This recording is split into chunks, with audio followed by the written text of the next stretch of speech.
consecuencia que es muy difícil gobernar a Yucatán.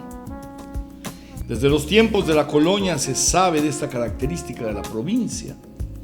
Historiadores respetables han documentado las traiciones de que fue víctima don Arturo Nelo Kelly en sus intentos por recuperar Belice para su majestad católica. Los yucatecos mantenían vínculos estrechos de contrabando con los británicos de Belice. A don Lucas de Galvez le dieron pase al otro mundo y hasta hoy no sabemos quién se lo dio. Infinidad de gente fue detenida, soltada, etcétera, etcétera. La historia del siglo XX es pródiga en pruebas que sostienen la hipótesis de la dificultad de gobernar a los yucatecos. La cantidad de licencias y gobernadores interinos, a menudo con una dosis de intriga bien tramada, nos ofrecen lecciones que hay que atender, aunque las cosas han cambiado en las últimas décadas. Vamos a pasar una revista a algunos casos. Don Enrique Muñoz Aristegui, que fue gobernador electo, renunció y fue nombrado interino don Luis Curiel, quien a su vez le traspasó el puesto en forma interina también, ni más ni menos que al prócer licenciado José María Pino Suárez, quien antes de ser gobernador electo, esto es por un decir, porque se dice que nunca le ganó a don Delio Moreno Cantón, pues ocupó este puesto. Tuvo que dimitir a favor de don Jesús González.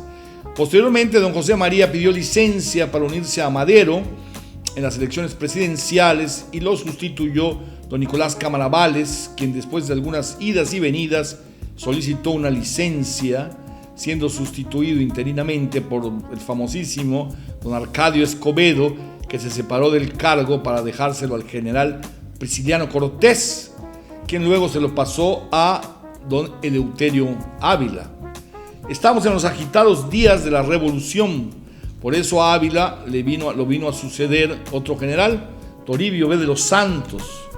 A este lo correteó Abel Ortiz de Argumedo, que fue desalojado, por decirlo así, por el general Salvador Alvarado, tras el cual fue electo don Carlos Castro Morales, quien pidió su respectiva licencia y fue sustituido por un tiempo por Felipe Carrillo Puerto. El señor Castro Morales tuvo otros emergentes, don Enrique Recio, don Pedro Sánchez Cuevas, don Antonio Ancón Albertos, Francisco Vega Iloyo y el muy atrabancado tabasqueño Tomás Garrido Canaval, entre otros, antes que asumiera el cargo Felipe Carrillo Puerto.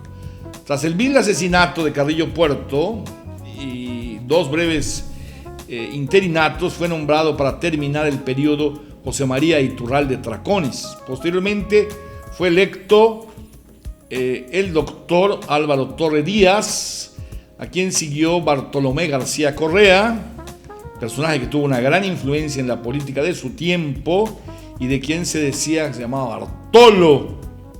Y de ahí venía la frase famosa, ¿dónde le vino el mea Bartolo? En las posteriores elecciones fue vencedor César Layola Barrera, pero tuvo que solicitar licencia ocupando el cargo de interino don Fernando López Cárdenas, quien a su vez se aperó del muy honorable puesto para que lo ocupara Florencio Palomo Valencia.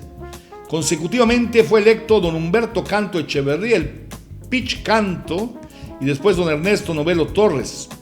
Para el periodo 46 a 52 fue electo don José González Beitia, quien no terminó su gestión por la imposición alemanista de don Tomás Marentes Miranda. Pero este caballero, de origen campechano, no pudo terminar y fue sustituido por Víctor Mena Palomo. Por cierto, en esos días era secretario general de gobierno el licenciado Manuel Correa Delgado, padre de don Víctor Correa Rachó y abuelo de don Luis Correa Mena. Por elección asumió el puesto don Agustín Franco Aguilar.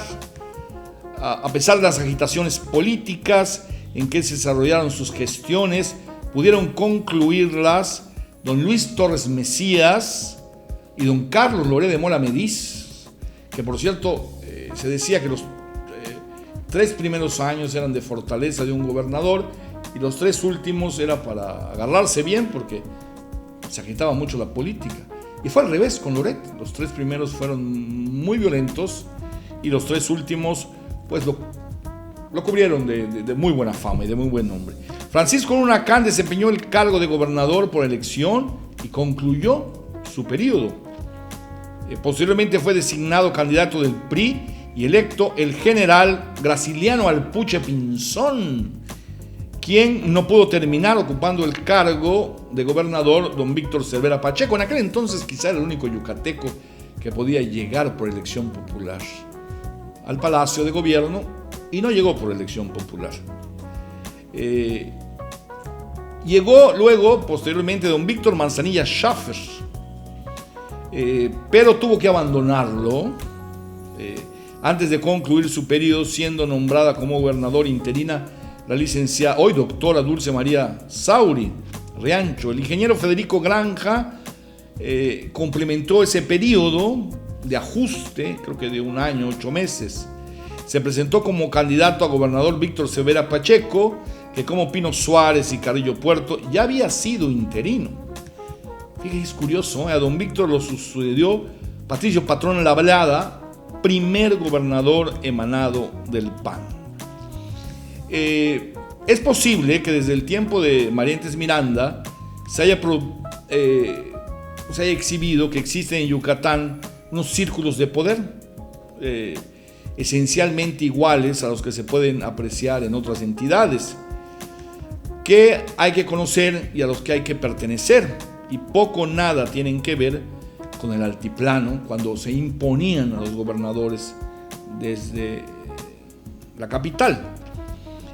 Quizá los únicos gobernantes que han tenido una magnífica relación con esos círculos de poder hayan sido don Olegario Molina Solís, don Bartolomé García Correa, don Carlos Loré de Mola Mediz, Víctor, sin lugar a dudas, Cervera Pacheco.